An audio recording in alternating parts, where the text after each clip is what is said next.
Barack Obama.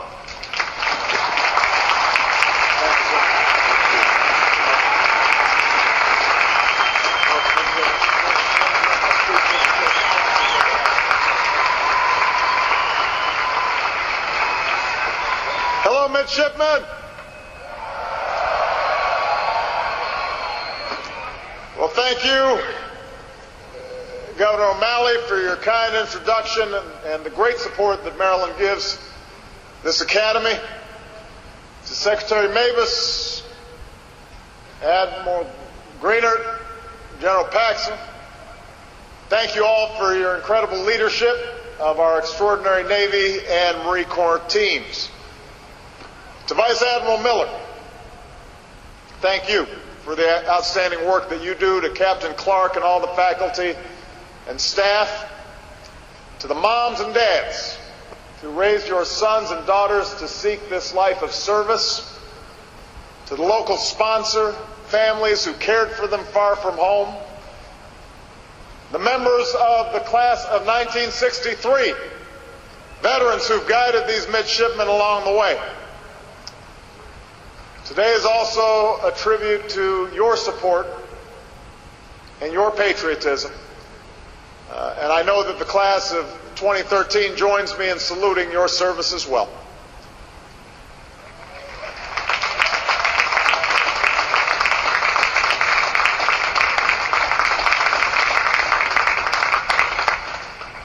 To the entire brigade of midshipmen, you embody the highest virtues of this venerable institution. And yet I know that some of you at times have enjoyed yourselves at other local institutions, like McGarvey's and Armadillo's. But today is a day of celebration and also forgiveness. And so, in keeping with tradition, I declare all midshipmen on restriction for minor conduct offenses are hereby absolved.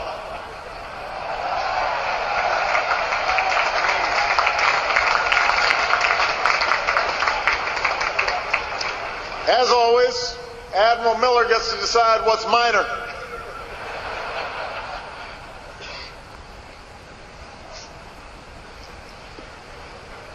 Some of these guys are laughing a little nervously about that.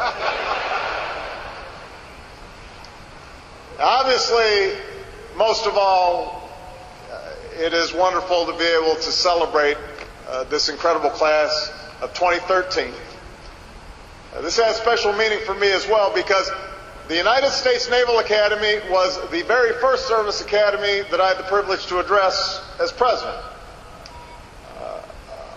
On that spring day 4 years ago, most of you were still in high school, finishing your senior year, or at NAPS, finishing up prep school.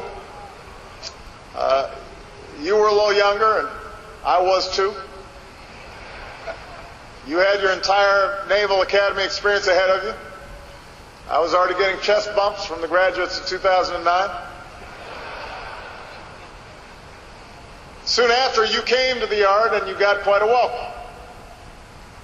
The joy of I-Day, wonderful haircuts, stylish eyeglasses, and all that plebe-ear. If you got something wrong, your upperclassmen kindly corrected you at high volume, at very close range. When Michelle brought our daughter Sasha here for a visit, she got a somewhat different reception. She was just in elementary school, but it seemed like the Navy was already doing some recruiting because as she went through Bancroft Hall, she came to one room and saw the name on the door, Sasha Obama, class of 2023. So you never know. Today, each of you can take enormous pride, for you've met the mission of this academy. You've proven yourselves morally, living a concept of honor and integrity. And this includes treating one another with respect and recognizing the strength of every member of your team. You're the most diverse class to graduate in Naval Academy history. And among the many proud young women graduating today, 13 will serve on submarines.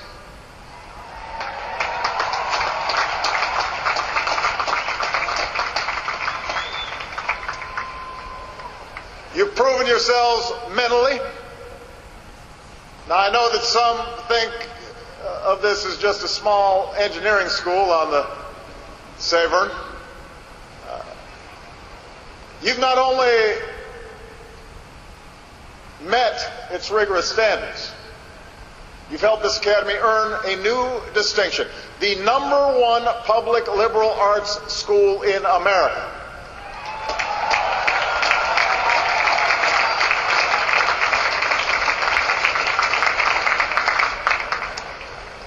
And you've proven yourselves physically.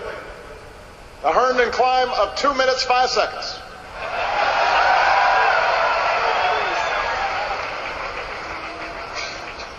Now that they've put the grease back on, no one will ever match your time.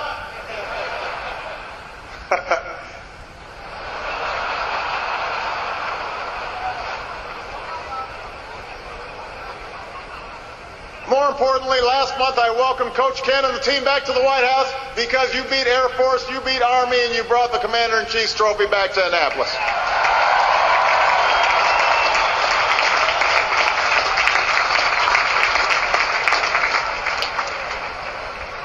It's the class of 2013. In your 4 years by the Bay, you've met every test before you. And today is the day that you've been counting down to for so long. You will take your oath. Those boards and gold bars will be placed on your shoulders.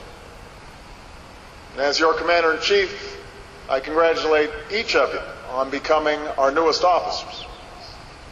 Ensigns in the United States Navy, second lieutenants in the United States Marine Corps. And soon you will join the fleet. You will lead Marines. And just as you've changed over the past 4 years, so too have the challenges facing our military. Before you arrived here, our nation was engaged in 2 wars. Al-Qaeda's leadership was entrenched in their safe havens.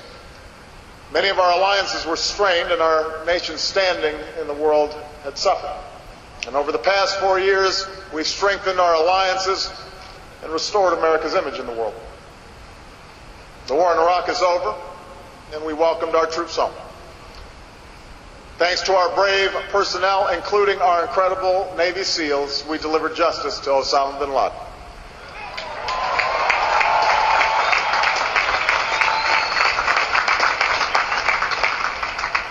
In Afghanistan, the transition is underway. Our troops are coming home, and by the end of next year, our war in Afghanistan will come to an end. And today, we salute all the Americans who made the ultimate sacrifice in these wars, including 18 graduates of this academy. We honor them all, now and forever. Yesterday, I spoke about the way forward in the fight to keep our country secure. For even as we've decimated the Al-Qaeda leadership, we still face threats from Al-Qaeda affiliates and from individuals caught up in its ideology. Even as we move beyond deploying large ground armies abroad, we still need to conduct precise targeted strikes against terrorists before they kill our citizens. And even as we stay vigilant in the face of terrorism and stay true to our Constitution and our values, we need to stay ready for the full range of threats, from nations seeking weapons of mass destruction to cyber criminals seeking to unleash weapons of mass destruction. Now, in these tough fiscal times, we also have to make hard choices at home, including in our armed forces. But I want you all to know, as you enter in what I know will be extraordinary years of service, let me say as clearly as I can, the United States of America will always maintain our military superiority. And as your Commander-in-Chief, I'm going to keep fighting to give you the equipment and support required to meet the missions we ask of you, and also to make sure that you are getting the pay and the benefits and the support that you deserve.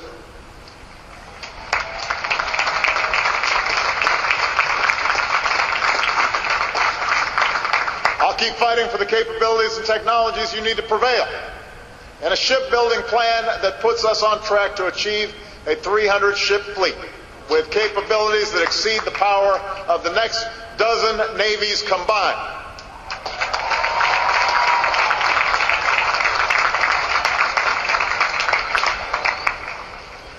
And I'll keep fighting to end those foolish across-the-board budget cuts known as the sequester, which is threatening our readiness.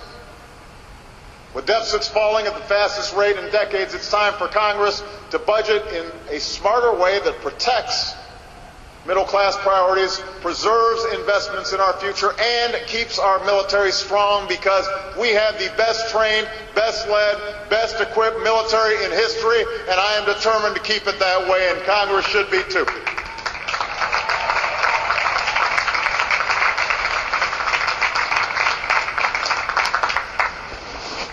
We need you to project power across the oceans, from the Pacific to the Persian Gulf, 100% on watch. We need you to partner with other navies and militaries from Africa to the Americas. We need you to respond with compassion in times of disaster, as when you helped respond to Hurricane Sandy. And in all your work, in your lifetime of service, we need you to uphold the highest standards of integrity and character. With the time I have left, and I know it's a little wet, but the superintendent told me that Marines and folks in the Navy don't mind a little water. With the time I have left, that's what I want to discuss today. It's no secret that in recent decades, many Americans have lost confidence in many of the institutions that help shape our society and our democracy. But I suggest to you today that institutions do not fail in a vacuum. Institutions are made up of people, individuals. And we've seen how the actions of a few can undermine the integrity of those institutions. Every day, men and women of talent and skill work in the financial institutions that fund new businesses and put families in new homes and help students go to college. But we've also seen how the misdeeds of some, wild risk-taking or putting profits before people, sparked a financial crisis and deepened the recession that cost millions of Americans their jobs. Every day, elected officials, like those on this stage, but also all across the nation, devote themselves to improving our communities and our country. But all too often, we've seen a politics where compromise is rejected as a dirty word, and policies are driven by special interests rather than the national interest.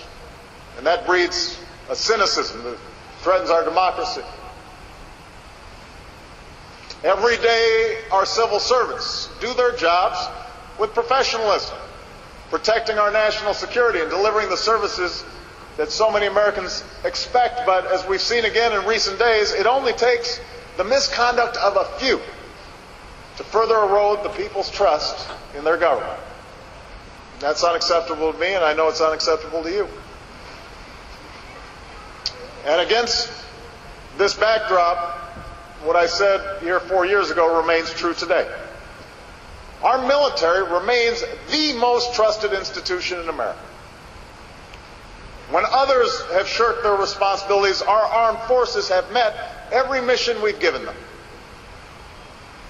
When others have been distracted by petty arguments, our men and women in uniform come together as one American team.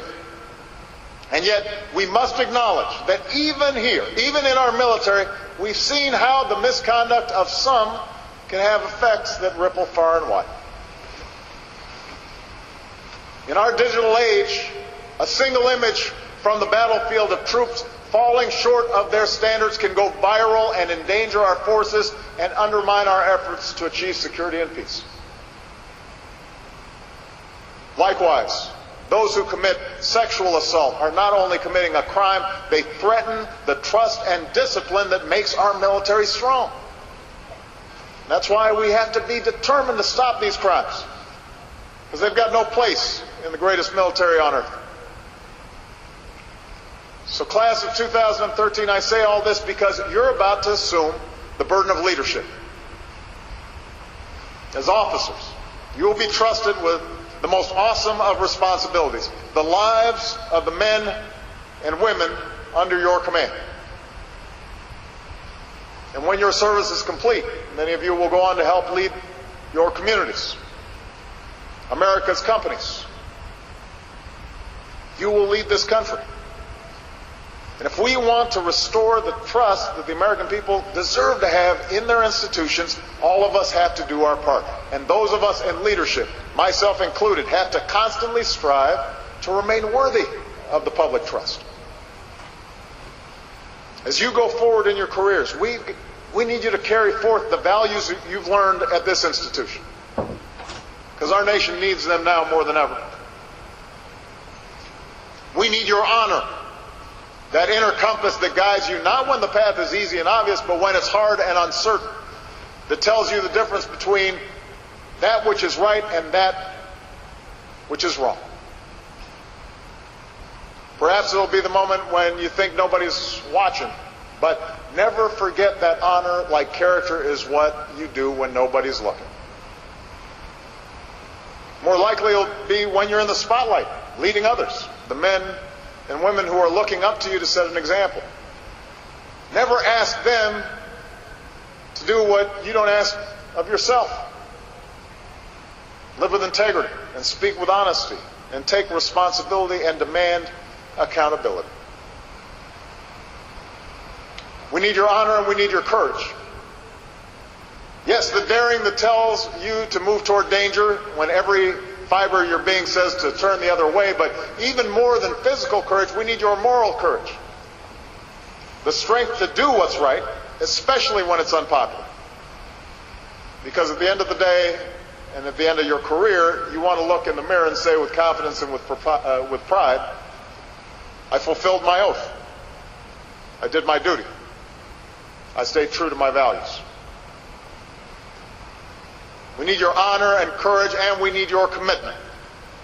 That sense of purpose that says, I will try even harder, I will do even better in what I expect of myself, in the way I interact with others, including those of different backgrounds. It's no accident that our military is the most respected institution in America and one of the most diverse institutions in America.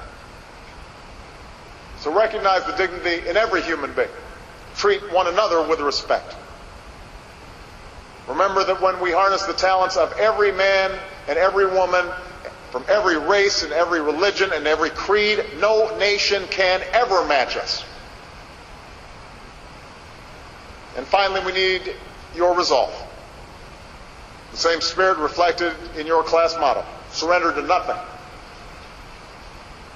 If you seek an example, you don't need to look far, because not long ago, 2 midshipmen sat where you sat from the class of 2006, and they inspire us today.